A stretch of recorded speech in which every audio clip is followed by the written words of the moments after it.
আসসালামু আলাইকুম প্রিয় ভিউয়ার্স, আশা করি সবাই ভালো আছেন। আমিও ভালো আছি।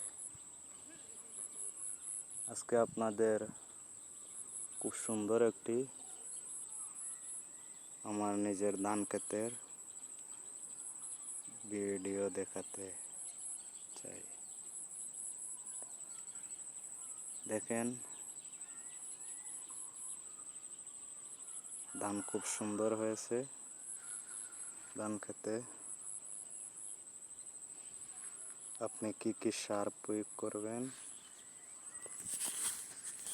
কি কি সার প্রয়োগ করলে আপনার ধান ক্ষেত এরকম সুন্দর গ্রোথ আসবে। দেখেন ভিউয়ার্স,